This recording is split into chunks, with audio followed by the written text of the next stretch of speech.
Hello, welcome to all of you in science planet biology. Myself Anju Maurya. और हम लोग यहाँ पे प्लांट फिजियोलॉजी का दूसरा जो नेक्स्ट जो चैप्टर है रेस्पिरेशन इन प्लांट्स, उसको हम लोग पढ़ रहे हैं। हमने एक लेक्चर कवर किया जिसमें हमने आपको जो भी बेसिक चीज़ें थी कि प्लांट जो रेस्पिरेशन होता है, सेलुलर रेस्पिरेशन होता है, उसमें कौन कौन से स्टेप आते हैं, कहाँ कहाँ पे एनर्जी जनरेट होती है, ठीक है, और एनर्जी किस फॉर्म में जनरेट होती है। हमने आपको बताया कि एनर्जी दो फॉर्म में जनरेट होती है। एक तो डायरेक्टली एनर्जी मिल जाती है, डायरेक्टली सबस्ट्रेट के ब्रेकडाउन से एनर्जी मिलती है, जिसको हम सबस्ट्रेट लेवल फास्फोराइलेशन कहते हैं। और सबस्ट्रेट, क्योंकि एटीपी का बनना, एनर्जी का बनना फास्फोराइलेशन कहलाता है, और जो डायरेक्टली सबस्ट्रेट से बन जाता है उसको हम कहते हैं सबस्ट्रेट लेवल फास्फोराइलेशन। वो हमें दो जगह देखने को मिला था, एक तो ग्लाइकोलिसिस में और एक क्रेब्स साइकिल में। 2 एटीपी हमें ग्लाइकोलिसिस में मिला था और 2 एटीपी हमें क्रेब्स साइकिल में मिला था। उसके अलावा हमने देखा था कि जो इनडायरेक्ट फॉर्म ऑफ एनर्जी है वो रिड्यूस्ड फॉर्म में है, NADH2 और FADH2 के फॉर्म में है, ठीक है ना। तो हमने देखा था कि ओवरऑल हमें 10 NADH2 मिला था, जिसमें से 2 साइटोसॉलिक NADH2 था और 8 माइटोकॉन्ड्रियल मैट्रिक्स वाले NADH2 थे। वही साइटोसॉलिक NADH2 ये डिसाइड करेंगे कि यूकैरियोट में 36 ATP बनेगा कि 38 ATP बनेगा, क्योंकि that NADH2 is going to enter in subtle system and that will decide कि 2 NADH2 से 6 ATP बनेगा कि 4 ATP बनेगा। क्योंकि सटल सिस्टम में हमने 2 सटल सिस्टम के बारे में बताया था, एक मैलेट अस्पर्टेट सटल सिस्टम और दूसरा क्या था, ग्लिसरॉल 3-फॉस्फेट सटल सिस्टम। आज हम लोग यहाँ पे देखेंगे जो ग्लाइकोलिसिस की प्रोसेस है उसको हम लोग डिस्कस करेंगे, ठीक है। तो देखिए, सिंपल सी बात है, ग्लाइकोलिसिस के बारे में हम जानते हैं कि ग्लाइको का मतलब हो गया कार्बोहाइड्रेट, ठीक है, या ग्लूकोज, और लिसिस का मतलब क्या हो गया, ब्रेक डाउन। हमने ऑलरेडी आपको यहाँ पे बताया हुआ है कि ये जो ग्लूकोज है का ब्रेक डाउन होने जा रहा है। ये ग्लूकोज प्लांट में कहाँ से डिराइव होगा, सुक्रोज से डिराइव होगा, क्योंकि प्लांट में बनता तो ग्लूकोज है लेकिन वो ट्रांसपोर्ट वाला जो शुगर है, या हम कह सकते हैं जो ट्रांसपोर्टेबल शुगर है, वो सुक्रोज के फॉर्म में होता है, क्योंकि सुक्रोज नॉन रिड्यूसिंग शुगर है। तो सुक्रोज का ब्रेक डाउन होगा किस में होगा, ग्लूकोज में और फ्रक्टोज में, ठीक है ना, ग्लूकोज और फ्रक्टोज में। और ये किस एंजाइम के प्रेजेंस में, इन्वर्टेज के एंजाइम के प्रेजेंस में होगा। तो ये दोनों रेस्पिरेटरी सबस्ट्रेट हो सकते हैं।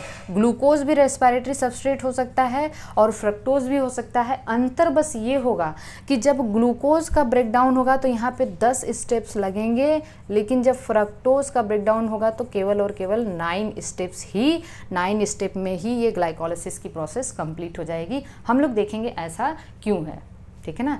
आप इसको ध्यान से देखते रहिए और समझते रहिए। तो ग्लाइकोलिसिस का मतलब क्या हुआ, ग्लूकोज का ब्रेकडाउन।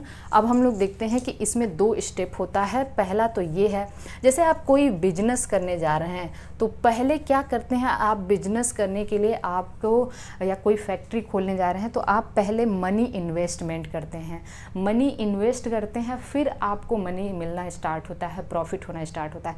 तो कोई भी, अगर आपको किसी प्रॉफिट के लिए, अगर आपको जो मनी है, कैश को जनरेट करना है, तो उसके लिए पहले आपको इन्वेस्टमेंट करना पड़ेगा। सेम वही चीज़ है हमारी बॉडी में, जब ग्लाइकोलिसिस या ग्लूकोज को तोड़ा जाता है तो उसमें 2 स्टेप हैं। पहला एनर्जी इन्वेस्टमेंट फेज़ होता है और दूसरा एनर्जी जनरेशन फेज़ होता है। तो पहले होता है प्रिपरेटिव फेज़ का मतलब यहाँ पे हम लोग पहले तैयार करते हैं इसको एनर्जी को जनरेट करने के लिए, ठीक है। तो ये प्रिपरेटिव फेज़ में क्या होता है, this is the energy investment phase, ठीक है, इन्वेस्टमेंट फेज़। देखिएगा हम लोग कैसे एनर्जी, सेल कितनी ज़्यादा मतलब जो इफ़िशियंसी है इसके पास, कि वो कैसे ये सारी चीज़ों को बहुत ही ऑर्डरली मैनर में परफॉर्म करती है, ठीक है। प्रिपरेटिव फेज़ के बाद दूसरा क्या है, पे ऑफ फेज़। तो पे ऑफ फेज़ का मतलब यहाँ ये क्या है, energy generation phase. This is the energy generation phase. हमने कहा कि जो प्रिपरेटिव फूड है वो कुछ भी हो सकता है, ग्लूकोज हो सकता है, फ्रक्टोज हो सकता है, that may be pyruvic acid, that may be glycerol triphosphate, whatever, ठीक है। लेकिन हम बस क्या लेके चलेंगे, ग्लूकोज लेके चलेंगे। तो पहले देखिए, एक ग्लूकोज, प्रिपरेटिव फेज में क्या होता है, एक ग्लूकोज से 6 कार्बन है ना यहाँ पे, 2 पायरुविक एसिड बनता है और यहाँ पे नेट गेन 2 ATP का और 2 Na सॉरी मैं क्या बोल दो एक ग्लूकोज से 2 फास्फोग्लिसरल्डिहाइड बनता है, या इसको आप ग्लिसरल्डिहाइड 3 फॉस्फेट कह सकते हैं, फास्फोग्लिसरल्डिहाइड या ग्लिसरल्डिहाइड 3 फॉस्फेट कह सकते हैं। और यहाँ पे 2 ATP लगता है। कितना ATP लगता है? 2 ATP का यूज़ होता है, क्योंकि हमने अभी ये एनर्जी को इन्वेस्ट कर रहे हैं, मनी इन्वेस्ट कर रहे हैं, समझिए। फिर दूसरे में क्या होता है? 2 फास्फोग्लिसरल्डिहाइड या PgAl या ग्लिसरल्डिहाइड 3 फॉस्फेट से, अब देखिए यहाँ पे भी 3 कार्बन है, 3 कार्बन है ना, तो यहाँ पे इसके 2 मॉलिक्यूल, यहाँ पे 3 कार्बन है, तो यहाँ पे टोटल 6 कार्बन हो गया, से 2 पायरुविक एसिड बनता है, यहाँ पे भी 3 कार्बन है, तो ये टोटल 6 हो गया। इसमें हमें 4 ATP मिलता है, देखिए हमारा एरो पे ध्यान दीजिएगा, और 2 NADH2 मिलता है। क्या मिलता है? 2 NADH2। NADH2 को हमने बताया कि रिड्यूस्ड कोएंजाइम है जो इस फॉर्म में होता है, आपको हम आगे इसके बारे में समझाएंगे, ठीक है। ये है NADH2।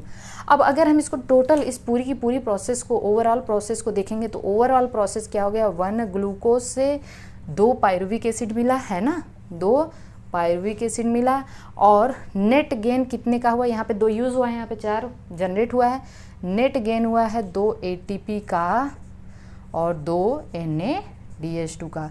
So this is the overall process of the glycolysis. अब हम एक एक करके स्टेप करके देखेंगे, ठीक है। अगर आपसे कोई पूछे कि पे ऑफ फेज का सबस्ट्रेट क्या है, तो you have to say that is the phosphoglyceraldehyde या ग्लिसरल्डिहाइड 3 फॉस्फेट। इसका एंड प्रोडक्ट है पायरुविक एसिड, और पायरुविक एसिड ये उसका फेट हमने आपको पिछले लेक्चर में बताया था कि वो एरोबिक रेस्पायरेशन में जाएगा, तो वहाँ पे ऑक्सीजन की प्रेजेंस में जाएगा, कंप्लीट ब्रेकडाउन हो जाएगा। लेकिन वो एनारोबिक रेस्पायरेशन में जाएगा तो उसको हम क्या कहेंगे? उसको हम कहेंगे फर्मेंटेशन, जहाँ पे केवल पार्शियल ब्रेकडाउन ही हो पाएगा। तो चलिए सबसे पहले हम प्रिपरेटिव फेज देखते हैं। तो प्रिपरेटिव फेज या एनर्जी इन्वेस्टमेंट फेज, तो यहाँ पे क्या हुआ? एक ग्लूकोज। अब देखिए बायोमॉलिक्यूल्स का लेक्चर देखा है, ठीक है, नहीं देखा है तो एक बार ज़रूर आप समझ लीजिएगा, क्योंकि ग्लूकोज का स्ट्रक्चर हमने आपको बताया था। ग्लूकोज का स्ट्रक्चर, साइक्लिक स्ट्रक्चर याद करिए, ये है, ठीक है ना। यहाँ पे एक साइड चेन है CH2OH, बाकी HOH HOH बताया था ना, ये है ग्लूकोज का स्ट्रक्चर। एक बार फिर से देख लीजिए, this is the structure of glucose, okay. अब आप देखिए जो ग्लूकोज है, ग्लूकोज ना सबसे पहले, इसमें कितने कार्बन है? 6 कार्बन। ये सबसे पहले इस पहला स्टेप होता है, ये ग्लूकोज 6 फॉस्फेट में चेंज होता है। 6 फॉस्फेट का मतलब है इसके छठवें, ये छठवां कार्बन है ना, छठवें कार्बन पे OH is replaced by the phosphate, OH is replaced by phosphate. तो बताइए एक फॉस्फेट आया कहाँ से? ATP से आया ना। हाँ, पहली चीज़ ये समझ लीजिएगा कि पूरी की पूरी जो ग्लाइकोलिसिस की प्रोसेस है, ग्लाइकोलिसिस की प्रोसेस 10 स्टेप में कंप्लीट होती हैं। किसमें? 10 स्टेप्स में, जिसमें से फर्स्ट 3 और 10वीं स्टेप, पहली, तीसरी और 10वीं स्टेप इरिवर्सिबल होती हैं। कैसी होती हैं? इरिवर्सिबल। जबकि रेस्ट रिमेनिंग कैसी होती हैं? रिवर्सिबल होती हैं। रिमेनिंग कैसी हैं? रिवर्स। तो ग्लाइकोलिसिस की पूरी प्रोसेस 10 स्टेप में होती है, जिसमें से 3 प्रोसेस इरिवर्सिबल हैं और रिमेनिंग कैसी हैं? रिवर्सिबल हैं। हम जब बनाएंगे तो हम यहाँ पे कोई रिवर्सिबल इरिवर्सिबल नहीं, एक डॉट बनाएंगे, एक लाइन बनाएंगे। आपको बस ये जानते रहना कि कौन रिवर्सिबल है, कौन इरिवर्सिबल है। तो बताइए मुझे कि पहली प्रोसेस कहाँ होने जा रही है? जब ग्लूकोज 6 फॉस्फेट में कन्वर्ट होगा तो यहाँ पे एक ATP का ज़रूरत होगा, ठीक है, और ATP किस में कन्वर्ट हो जाएगा? ADP में, है ना। ATP कन्वर्ट हो जाएगा ADP में। अगर ग्लाइकोलिसिस रटे हो तो आज इसको अच्छे से समझ लीजिए, इसमें कुछ नहीं करना है आपको, बस एक बार ध्यान देंगे पूरा एकदम दिमाग में बैठ जाएगा, अच्छे से समझ में आ जाएगा।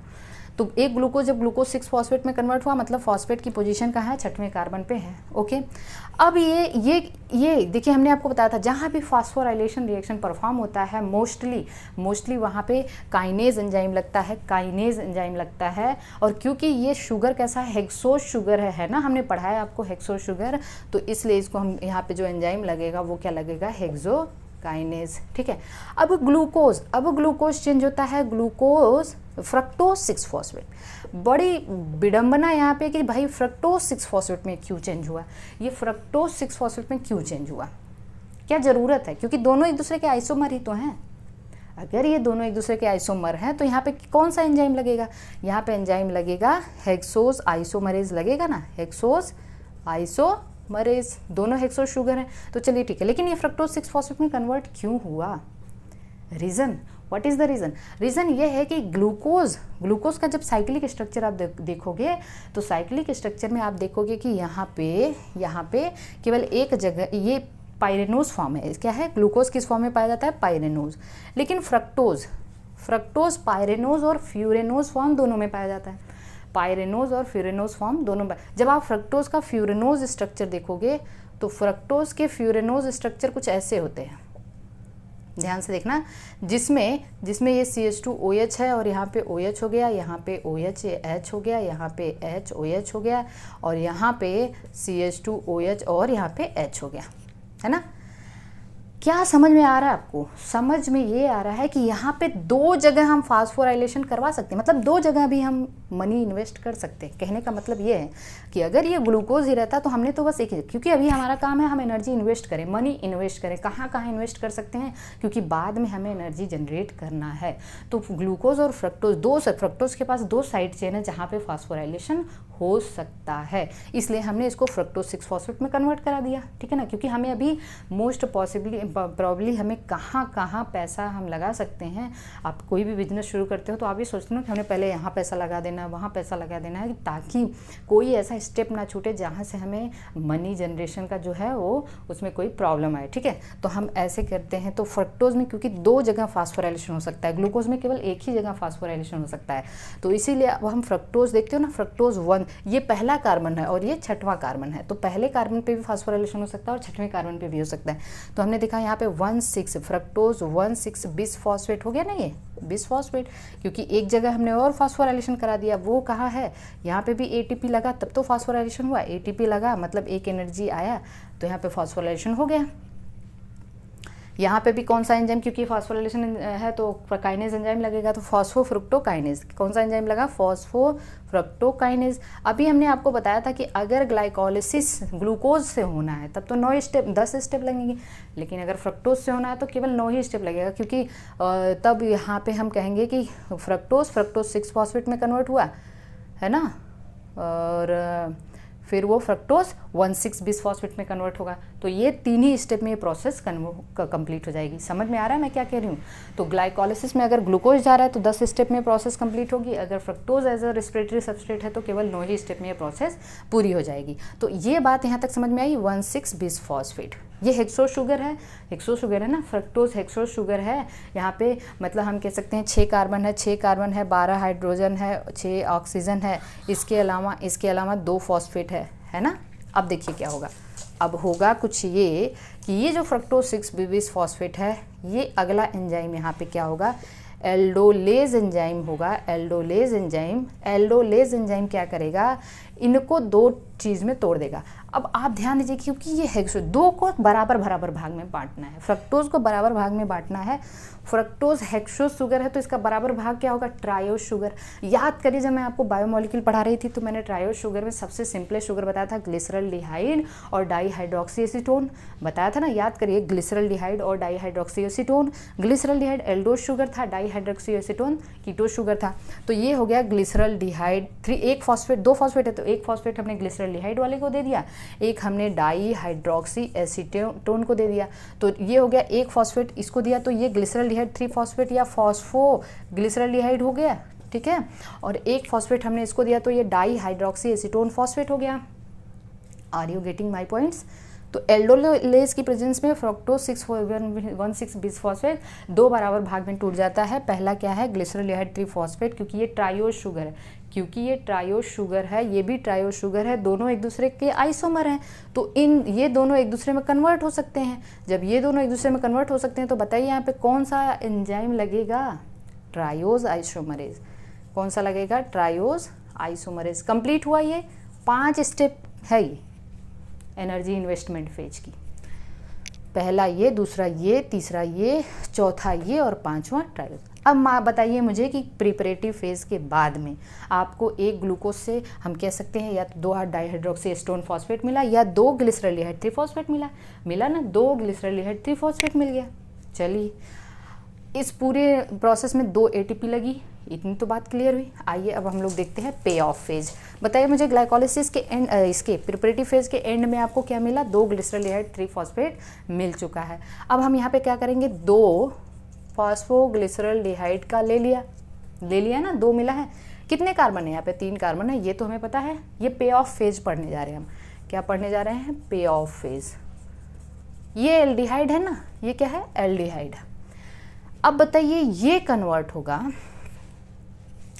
कन्वर्ट होगा फॉस्फोग्लिसरिक एसिड में, फॉस्फोग्लिसरिक एसिड में, याद रखना, फॉस्फोग्लिसरिक एसिड। फॉस्फोग्लिसरिक एसिड, ये कौन सा फॉस्फोग्लिसरिक एसिड होगा, ये होगा आपका, दैट इज द, यहाँ पे 1 मिनट वेट, थोड़ा सा कुछ टेक्निकल इश्यूज हैं।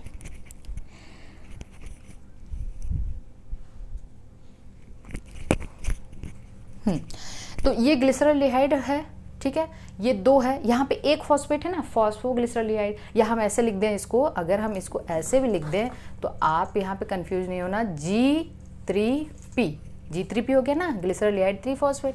अब ये कन्वर्ट होगा, ग्लिसरॉल्डिहाइड 3 फॉस्फेट है 1,3-bis PGA में, ठीक है, या हम कह सकते हैं 1,3-bis PGA। अब आप 20 PGA का मतलब 20 नहीं पीना है, ठीक है, ये समझना, 1,3-bis PGA का मतलब 1,3-bis फॉस्फोग्लिसरिक एसिड। ये ग्लिसरॉल्डिहाइड है, ये फॉस्फोग्लिसरिक एसिड बना। जब एल्डिहाइड एसिड में कन्वर्ट हुआ तो क्या हो रहा है, ऑक्सीडेशन ही हो रहा है ना, ऑक्सीडेशन हो रहा है तो क्या हो रहा होगा वहाँ से प्रोटॉन मतलब हाइड्रोजन और इलेक्ट्रॉन रिमूव हो रहे होंगे, है ना, ऑक्सीडेशन हो रहा है तो क्या हो रहा है, जब एल्डिहाइड एसिड में कन्वर्ट हो रहा है तो क्या हो रहा होगा, हाइड्रोजन और इलेक्ट्रॉन रिमूव हो रहे होंगे। अब देखिए होगा क्या ये। अब एक बात बताइए मुझे, यहाँ पे कितना फॉस्फेट है, ग्लिसरॉल्डिहाइड 3 फॉस्फेट में 1 फॉस्फेट है, और यहाँ पे कितने फॉस्फेट हैं, 2 फॉस्फेट है। वाकई में 1 फॉस्फेट कहाँ से आएगा, ये इस फॉस्फेट को इनऑर्गेनिक फॉस्फेट देता है, ठीक है, इनऑर्गेनिक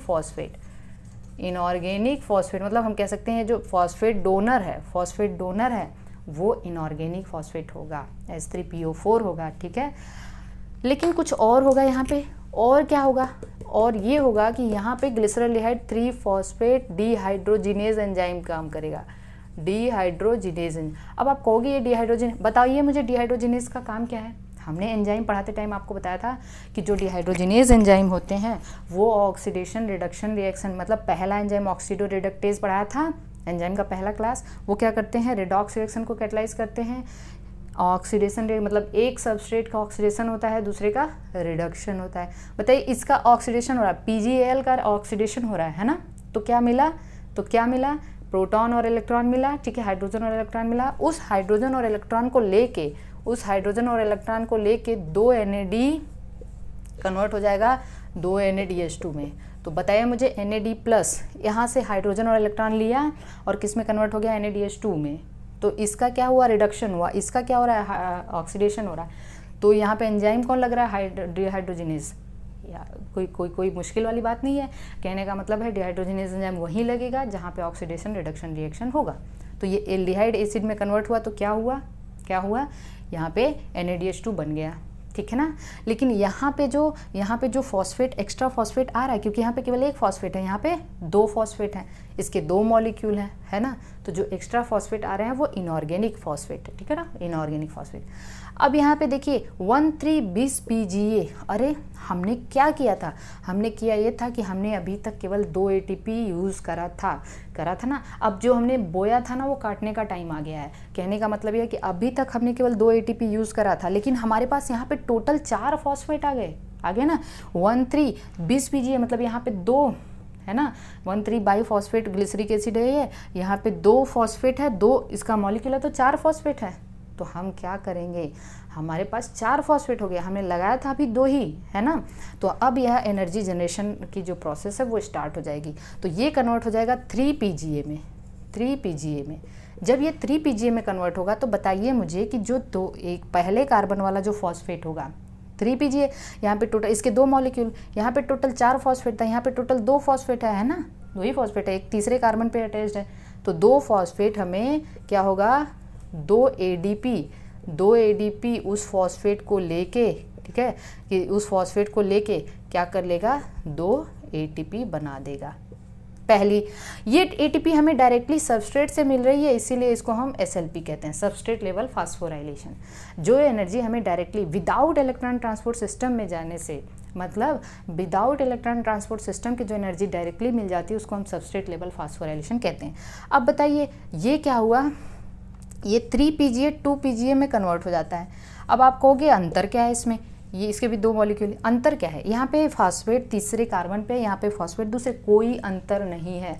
रीज़न देखिए, आप एक बात समझिएगा, यहाँ पे तीसरे कार्बन पे केवल और केवल फास्फेट की पोजीशन, केवल फास्फेट की पोजीशन अलग है। तो बताइए ये दोनों एक दूसरे के आइसोमर है ना। यहाँ पे एंजाइम का कौन सा क्लास काम करेगा, आइसोमरेज।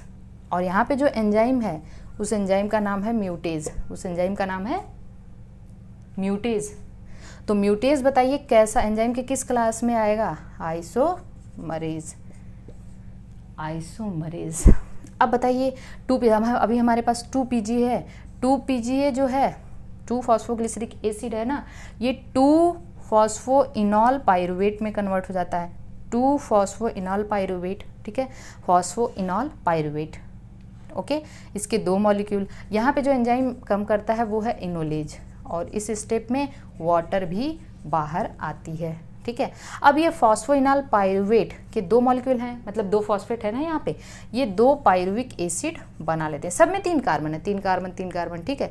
जब 2 पाइरुविक एसिड बना लेता है ये, ठीक है, तो ये फॉस्फो है, फॉस्फोइनॉल पाइरुवेट है, तो 2 फॉस्फेट है, 2 मतलब 4 फॉस्फेट, सॉरी फॉस्फोइनॉल पाइरुवेट में कन्वर्ट होगा तो फॉस्फेट रिमूव होगा। फॉस्फेट किसके फॉर्म में रिमूव होगा, ATP, क्योंकि ये 2 मॉलिक्यूल है तो यहाँ पे भी 2 ADP से क्या बन जाएंगे, 2 ATP बन जाएगा। तो देखिए ये भी SLP है, ये लास्ट है क्योंकि यहाँ पे भी ATP बन रहा है, तो यहाँ पे जो एंजाइम काम करेगा उसको हम क्या कहते हैं, पाइरुवेट काइनेज। क्या कहते हैं, पाइरुवेट काइनेज। तो सबसे लास्ट स्टेप ये भी फास्फोराइलेशन। अच्छा है कि 1 मिनट, यहाँ पे भी म्यूटेज था और ये क्या हो गया, दैट इज़ द, हाँ ठीक है, तो ये सबसे लास्ट एंजाइम है पाइरुवेट काइनेज। अब बताइए मुझे यहाँ पे इस टोटल स्टेप में आपको क्या मिला, इस टोटल स्टेप में 2 NADH2 मिला और 4 ATP मिला। ये 4 ATP SLP वाले हैं। हमने 2 लगाया था तो हम उसमें माइनस, क्योंकि भाई हम देखते हैं बिजनेस में हमें नेट प्रॉफिट क्या हुआ है, जो हमने इन्वेस्ट किया है उसको हम माइनस कर देते हैं। तो टोटल नेट गेन कितने का हो गया, नेट गेन ये हुआ हमारे पास 2 ATP का हुआ और 2 NADH2 का नेट गेन हमको हुआ है। अब आपसे एग्जामिनर पूछ सकता है कि पूरी की पूरी ग्लाइकोलिसिस में कितनी जगह आइसोमरेज एंजाइम का यूज़ हुआ है, जल्दी से बताइए। पूरी की पूरी ग्लाइकोलिसिस में कितनी जगह आइसोमरेज एंजाइम का यूज़ हुआ है। एक जगह तो जब ग्लूकोज 6 फॉस्फेट फ्रक्टोज 6 फॉस्फेट में टूटता था तो वहाँ पे था। दूसरी जगह जब glyceraldehyde 3 phosphate dihydroxy Aston phosphate में टूट रहा था, ट्रायोज आइसोमरेज। तीसरी जगह जब 3 PGA 2 PGA में टूट रहा है तो वहाँ है। Are you getting this? तो इसको यहाँ पे जो म्यूटेज एंजाइम है ये भी क्या है, आइसोमेरेज। चलिए मेरे सवाल का जवाब दीजिए, कि अगर हमने रेस्पिरेटरी सब, मेरा क्वेश्चन ये है, हमने रेस्पिरेटरी सबस्ट्रेट के तौर पे ग्लूकोज लिया तो एक ग्लूकोज से हमें 36 या 30, मान लीजिए हमने 38 ATP बनाया। कितना बनाया, 38 ATP। हम ऑन एवरेज 38 ATP बना, क्योंकि 36 केवल और केवल मसल्स में बनेगा, स्केलेटल मसल में, क्योंकि वहाँ पे 36 तभी बनेगा जब ग्लिसरॉल 3 फॉस्फेट सटल सिस्टम काम करेगा, और वो glycerol 3 phosphate shuttle system muscle में काम करता है। बाकी अदर जगह heart, kidney, pancreas, liver, brain, इन सब में मैलेट अस्पर्टेट सटल सिस्टम काम करता है, जहाँ पे 38 ATP मिलेगा। ठीक है, अब मुझे एक बात बताइए कि अगर हमने ग्लूकोज को एज अ रेस्पिरेटरी सबस्ट्रेट के, अब आपको पता है ये पाइरुविक एसिड जाएगा ऑक्सीडेटिव डिकार्बोक्सिलेशन में, तो वहाँ पे हमने सब एनर्जी कैलकुलेशन कराया हमने, ठीक है ना, याद होना चाहिए। एक पाइरुविक एसिड से कितना मिला, 15, 2 पाइरुविक एसिड से कितना मिलेगा, 30, ठीक है ना, 30 उधर हो गया और हमारे पास 30 इधर हो गया, और हमारे पास 2 NADH2 हो गया, मतलब 6 इधर हो गया। ठीक है, ग्लाइकोलिसिस की अगर बात करें तो 36 हो गया, 2 ATP 38 हो गया ना टोटल एनर्जी। अब अगर आपसे पूछा जाए कि ग्लूकोज 6 फॉस्फेट, अगर ग्लूकोज 6 फॉस्फेट एनर्जी, मेरा क्वेश्चन ये है कि रेस्पिरेटरी सबस्ट्रेट के तौर पे, मतलब हम जो रेस्पिरेशन में जिस फूड को ब्रेक करने जा रहे हैं वो ग्लूकोज 6 फॉस्फेट है या फ्रक्टोज 6 फॉस्फेट है, तब बताइए इसके ब्रेकडाउन से कितनी एनर्जी मिलेगी। अरे ये तो बहुत अच्छी बात है, क्योंकि यहाँ पे एक फॉस्फेट तो पहले से, तो यहाँ पे क्योंकि इसको बनाने में ग्लूकोज से इसको बनाने में 1 ATP यूज हुआ था, तब हमें 38 ATP मिल रहा था टोटल। लेकिन जब ये पहले से तो 1 ATP का यूज़ तो नहीं होगा ना, 1 ATP तो बचेगी ना, तो कितना लगेगा, तब मिलेगा हमें 39 ATP मिलेगा। जब आप टोटल कैलकुलेट करोगे तो कितना मिलेगा, 39। अगर मान लीजिए आपको कहा कि एक फ्रक्टोज 1,6 बिस फॉस्फेट है, रेस्पिरेटरी सब इससे कितना मिलेगा, तब बताइए। इसको बनाने में तो 2 ATP लग गया था, 2 ATP वो लगेगा ही नहीं, हमें नेट गेन तब इस ग्लाइकोलिसिस में नेट गेन 4 ATP का होगा, 2 ATP का नहीं होगा। तो बताइए कितना हुआ, ऐसे टोटल 38 होने जा रहा था, नेट गेन जब 4 का होगा तो 40 हो जाएगा ना, कितना हो जाएगा 40, क्योंकि 2 तो निकाल रहे थे हम उधर, इनको बनाने में 2 लग रहा था ना, लेकिन 2 तो बचा रहेगा, तो कितना हो जाएगा 40 ATP। अब बताइए मुझे ग्लिसरॉल्डिहाइड 3 फॉस्फेट से, एक ग्लिसरॉल्डिहाइड 3 फॉस्फेट से कितनी एनर्जी मिल रही थी। अगर इसका कंप्लीट ब्रेकडाउन हम टिल द क्रेब्स साइकिल तक पढ़ेंगे, क्रेब्स साइकिल तक पढ़ेंगे, कंप्लीट ब्रेकडाउन का मतलब क्रेब्स साइकिल। तो आप बताइए 2 ग्लिसरॉल्डिहाइड 3 फॉस्फेट से हमें मिल रहा था 4 ATP और 2 NADH2, ठीक है, पायरुविक एसिड तक बनाने में, मतलब यहाँ पे टोटल कितना हो गया, 4 ATP, 2 NADH2 का मतलब यहाँ पे 6 ATP, 10 ATP इधर हो गया, 10 ATP इधर हो गया ना, और 2 पायरुविक एसिड से टोटल कितना है, 30 ATP बनेगा, तो टोटल ये भी कितना हो गया, 40 ATP। अगर ये रेस्पिरेटरी सबस्ट्रेट हो तो कितना ATP मिलेगा, 40। तो इस तरीके से आप कैलकुलेट कर सकते हैं, ऐसा सवाल आए तो भूलना नहीं। अब प्रॉब्लम क्या है, अब प्रॉब्लम ये है कि बना क्या हमारे पास, पायरुविक एसिड बना, 2 पायरुविक एसिड बन गया। चलिए देखिए, अब ये 2 पायरुविक एसिड ये जाएगा माइटोकॉन्ड्रियल मैट्रिक्स में। तो अगर आपसे पूछा जाए कि पायरुविक एसिड बना कहाँ, तो साइटोसॉल में बना ना, लेकिन ये इसका ब्रेकडाउन कहाँ होने जा रहा है, इसका ब्रेकडाउन डिपेंड करेगा कि रेस्पिरेशन एरोबिक है कि एनारोबिक। अगर रेस्पिरेशन एरोबिक है इन प्रेजेंस ऑफ ऑक्सीजन, तो ये इसका ब्रेकडाउन तो मैट्रिक्स में होगा, लेकिन इन एब्सेंस ऑफ ऑक्सीजन इसका ब्रेकडाउन तो साइटोसॉल में ही होगा, ठीक है ना, इसका ब्रेकडाउन कहाँ होगा, साइटोसॉल में ही होगा।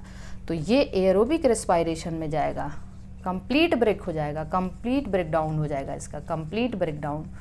लेकिन ये एनारोबिक रेस्पिरेशन में जाएगा और इसका इनकम्प्लीट ब्रेकडाउन होगा, ठीक है ना, इनकम्प्लीट ब्रेकडाउन। ये हम लोग आगे पढ़े हैं, ठीक है, ये हम लोगों ने पिछली क्लास में पढ़ा है। तो हमने देखना है कि ये पायरुविक एसिड आ गया माइटोकॉन्ड्रियल मैट्रिक्स में।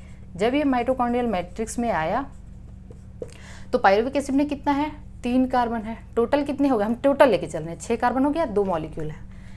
ये 2 एसिटाइल कोएंजाइम ए में टूटा, एसिटाइल कोएंजाइम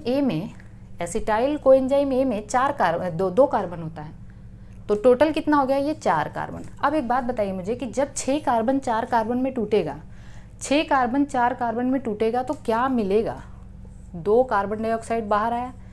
ऑब्वियसली ये कैसी रिएक्शन होने जा रही है, डी कार्बोक्सिलेशन, ठीक है।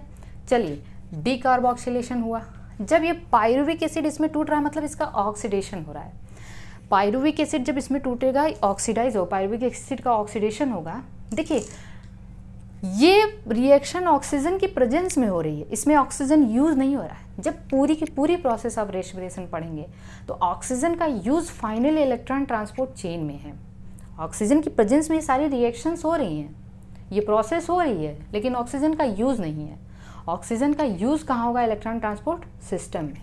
कैसे, जब अभी हमने आपको बताया था कि जब NaDH2 और FADH2 ऑक्सीडाइज होगा, तो ऑक्सीडाइज होगा, ये ऑक्सीडाइज होंगे तो क्या मिलेगा आपको, NAD प्लस FAD प्लस, ठीक है, ओके, ये ऑक्सीडाइज फॉर्म है, ये रिजनरेट हो जाएंगे। इसके अलावा क्या मिलेगा, प्रोटॉन्स मिलेंगे और क्या मिलेंगे, इलेक्ट्रॉन्स मिलेंगे। इन्हीं इलेक्ट्रॉन और प्रोटॉन को ऑक्सीजन एक्सेप्ट कर लेगा, कौन एक्सेप्ट कर लेगा, ऑक्सीजन, और क्या बना लेगा, वाटर, क्या बनाएगा, वाटर। ये है ऑक्सीजन का यूज़, इसको हम कहते हैं टर्मिनल रिएक्शन। क्या कहते हैं? Terminal reaction. तो ऑक्सीजन का यूज़ पूरी की पूरी जब आप रेस्पिरेशन पढ़ लेंगे तो उसमें केवल और केवल टर्मिनल रिएक्शन में होता है, हालांकि ये प्रोसेस ऑक्सीजन की प्रेजेंस में हो रही है। तो जब पायरुविक एसिड ऑक्सीजन की प्रेजेंस में ऑक्सीडाइज होगा, एस्टल को ऑक्सीडाइज होगा तो प्रोटॉन और इलेक्ट्रॉन रिमूव होंगे, ठीक है। उस प्रोटॉन और इलेक्ट्रॉन को क्योंकि दो पायरुविक, ये NAD+ ऑक्सीडाइज फॉर्म में है, ये एक्सेप्ट करके रिड्यूस हो जाएगा NADH2। बताइए इसका ऑक्सीडेशन, पायरुविक एसिड का ऑक्सीडेशन हो रहा है, इसका रिडक्शन हो रहा है। एंजाइम कौन सा लगेगा? एंजाइम लगेगा डिहाइड्रोजिनेज। और कौन सा एंजाइम लगेगा? Pyruvate dehydrogenase. तो यहाँ पे जो एंजाइम लगेगा वो है पाइरुवेट डिहाइड्रोजिनेज। लेकिन ये एंजाइम बहुत सारे कोएंजाइम, इसमें इस एंजाइम बहुत सारे कोएंजाइम लगते हैं, इसलिए इसको हम कहते हैं पाइरुवेट डिहाइड्रोजिनेज कॉम्प्लेक्स। क्या कहते हैं? Pyruvate dehydrogenase complex. पहला कोएंजाइम तो यही है, आप देखिए पहला कोएंजाइम, मेनी कोएंजाइम्स है यहाँ पे, क्योंकि यहाँ पे मेनी कोएंजाइम्स हैं इस एंजाइम के साथ। कोएंजाइम हमने पढ़ाया आपको, ठीक है। कोफैक्टर्स, मेनी कोफैक्टर्स इसमें लगेंगे। कोफैक्टर्स कैन भी ऑर्गेनिक और इनऑर्गेनिक, कुछ भी हो सकता है, ऑर्गेनिक भी हो सकता है, इनऑर्गेनिक भी हो सकता है, ठीक है। तो पहला कोफैक्टर तो NAD+ है।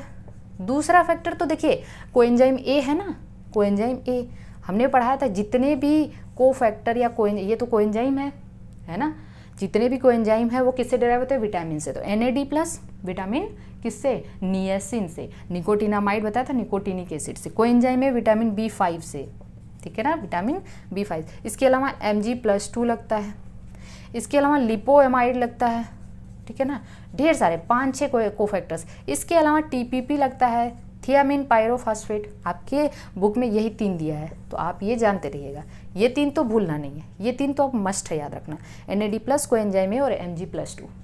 तो this is the inorganic cofactor, बाकी ये सब क्या है? Organic cofactor. Mg+2 is the inorganic cofactor and rest are the organic factor, ठीक है ना। तो हमें इतना समझना है कि जो पाइरुवेट डिहाइड्रोजिनेज कॉम्प्लेक्स है, कॉम्प्लेक्स इसको हमने क्यों कहा? Because they are functional in presence of many cofactors. They require many cofactors for their function, so they are called as complexes. So there are 5 cofactors in which one is the inorganic cofactor and rest are the organic cofactors. So we have discussed कि कैसे यहाँ पे pyruvic acid जब acetyl coenzyme A में टूट रहा है तो 2 कार्बन डाइऑक्साइड बाहर आ रहे हैं और 2 NADH2 बन रहा है। क्योंकि इस प्रोसेस को हम लोग लिंक रिएक्शन कहते हैं। क्या कहते हैं? Link reaction. किसके बीच में?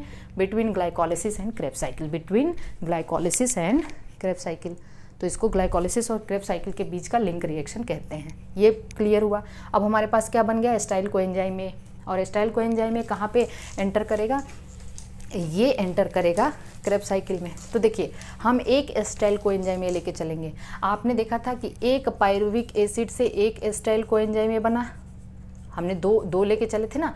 अब ये इस एसिटाइल कोएंजाइम ए का कंडेंसेशन होगा ऑक्जेलो एसिटिक एसिड के प्रेजेंस में। यहाँ पे 2 कार्बन है और यहाँ पे 4 कार्बन है। तो देखिए इसका क्या हुआ? कंडेंसेशन हुआ, ठीक है। मेरी बात ध्यान से समझना है। जब एस्टाइल कोएंजाइम ए का कंडेंसेशन होगा ऑक्जेलो एसिटिक एसिड के प्रेजेंस में तो 6 कार्बन का पहला प्रोडक्ट बनेगा, और जो पहला प्रोडक्ट 6 कार्बन का बन रहा है उसको हम लोग कहते हैं सिट्रिक एसिड। क्या कहते हैं? Citric acid. ध्यान से समझना, ये सब कुछ आपकी बुक में है, एक बार मेरे साथ पढ़ लीजिए।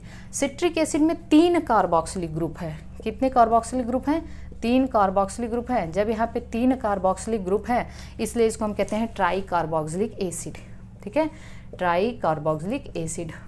तो इसी वजह से क्रेब्स साइकिल को हम लोग, क्योंकि पहला स्टेबल कॉम्प्लेक्स क्या बनता है? सिट्रिक एसिड या TCA बनता है, ट्राई कार्बोक्सिलिक एसिड, इसीलिए हम लोग क्रेब्स साइकिल को सिट्रिक एसिड साइकिल या ट्राई कार्बोक्सिलिक एसिड साइकिल भी कहते हैं। इसमें कितना कार्बन है? 6 कार्बन है। और यहाँ पे जो एंजाइम लगता है उस एंजाइम का नाम है सिट्रेट सिंथेटेज। क्या है? Citrate synthetase.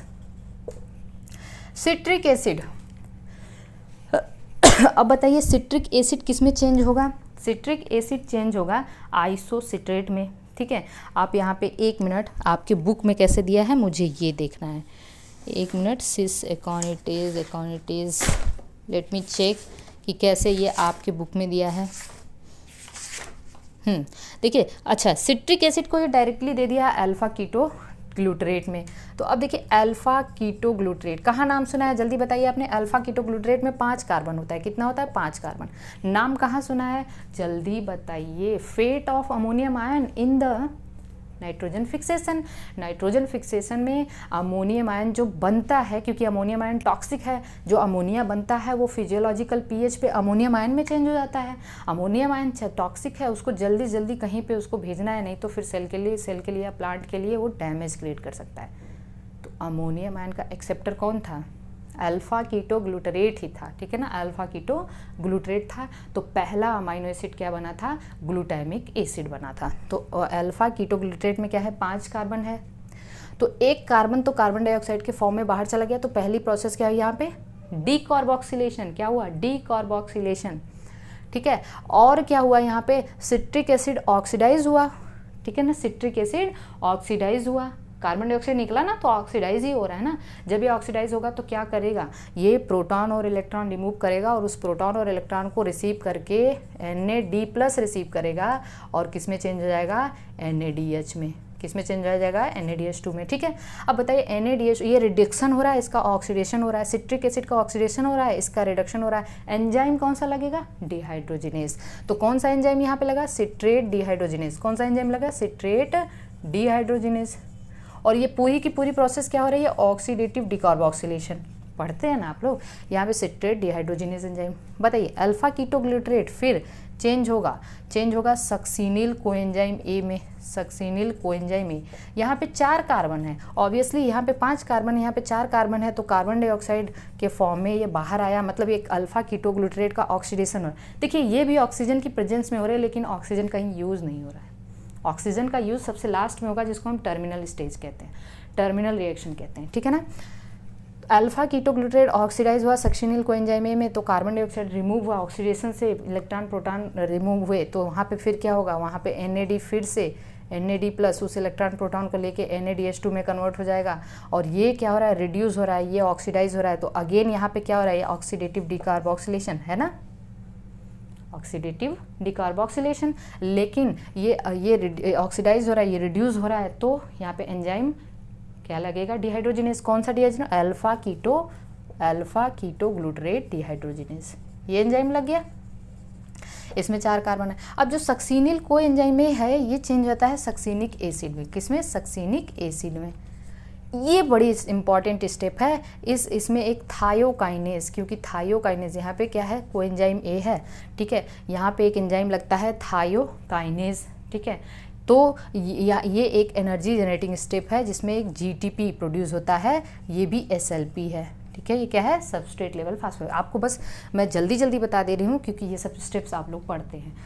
तो जब ये coenzyme A, succinyl coenzyme A, क्योंकि यहाँ पे थायो ग्रुप होता है, जब ये सक्सिनिक एसिड में चेंज होता है, तो यहाँ पे एंजाइम क्या लगता है? थायोकाइनेज। काइनेज मैंने बताया, जहाँ पे भी फास्फोराइलेशन रिएक्शन होता है वहाँ पे काइनेजेस एंजाइम लगते हैं जनरली। तो यहाँ पे एक ATP या GTP बन गया, ये SLP है डायरेक्ट। जब हम दो, क्योंकि एक लेके चल रहे हैं ना एस्टाइल कोएंजाइम, 2 लेके चलेंगे तो 2 ATP, ठीक है। अब सक्सिनिक एसिड किस में चेंज हुआ? बताओ फ्यूमरिक एसिड में। सक्सिनिक एसिड, फ्यूमरिक, इसमें 4 ही कार्बन है। सक्सिनिक एसिड में 4 कार्बन है। बड़ा इम्पॉर्टेंट स्टेप है कि जब सक्सिनिक एसिड फ्यूमरिक एसिड में चेंज होता है, तो ये बड़ा इंपॉर्टेंट एंजाइम, क्योंकि क्रेस साइकिल माइटोकॉन्ड्रियल मैट्रिक्स में होती है। किस में होती है? माइटोकॉन्ड्रियल मैट्रिक्स में होती है। यहाँ पे जो एंजाइम लगता है वो है सक्सिनेट डिहाइड्रोजिनेज। क्या है? Succinate dehydrogenase, and I have already discussed कि this is the only enzyme which is not present inside the mitochondrial matrix. This is present in the inner mitochondrial membrane, ठीक है ना। यही कहाँ होता है? इनर माइटोकॉन्ड्रियल मेम्ब्रेन में, और यही कॉम्प्लेक्स सेकेंड बनाता है। क्या बनाता है? Complex second. जब इनर माइटोकॉन्ड्रियल मेम्ब्रेन पढ़ेंगे तो उसका जो कॉम्प्लेक्स सेकेंड है, और इस प्रोसेस में क्या जनरेट होता है? एक FADH2 जनरेट होता है, एक FADH2 जनरेट होता है, और यही इसी FADH2 को, क्योंकि FADH2 बस यही जनरेट होता है, इसलिए ये एंजाइम यही कॉम्प्लेक्स बना के इस FADH2 को ऑक्सीडाइज करने की जिम्मेदारी ले लेता है। तो इसलिए इस एंजाइम, इस कॉम्प्लेक्स को हम लोग क्या कहते हैं? FADH2 डिहाइड्रोजिनेज, FADH2 डिहाइड्रोजिनेज, ठीक है। यही है कॉम्प्लेक्स नंबर 2। सक्सीनेट डिहाइड्रोजिनेज, ये इनर माइटोकॉन्ड्रियल मैट्रिक्स में, इनर माइटोकॉन्ड्रियल मेम्ब्रेन में, और यही कॉम्प्लेक्स सेकेंड है। कॉम्प्लेक्स सेकेंड का नाम क्या है? FADH2 डिहाइड्रोजिनेज, और यहीं पे FADH2 का ऑक्सीडेशन होता है। ठीक है। अब फ्यूमरिक एसिड चेंज आता है मैलिक एसिड में। जब फ्यूमरिक एसिड मैलिक एसिड में चेंज आता है, फिर मैलिक एसिड में भी 4 कार्बन है, फ्यूमरेट एंजाइम लगता है, ठीक है, फ्यूमरेज एंजाइम, फ्यूमरेज, ठीक है। और मैलिक एसिड फिर चेंज आता है ऑक्जेलो एसिटिक एसिड में, और जब ये ऑक्जेलो एसिटिक एसिड में चेंज आता है, यहाँ पे मैलेट डिहाइड्रोजिनेज एंजाइम लगता है, मैलेट डिहाइड्रोजिनेज, और यहाँ पे फिर से एक NAD प्लस एक NADH में कन्वर्ट हो जाता है। तो देखिए पूरी की पूरी प्रोसेस में 2 जगह ऑक्सीडेटिव डिकार्बोक्सिलेशन हुआ, 2 कार्बन डाइऑक्साइड निकला ना, 2 कार्बन डाइऑक्साइड तो है ही 2 कार्बन, इसमें 2 एसिटाइल को एंजाइम लेके चलेंगे तो कितना हो जाएगा? 4 कार्बन। ठीक है। तो पूरी की पूरी प्रोसेस में क्या हुआ?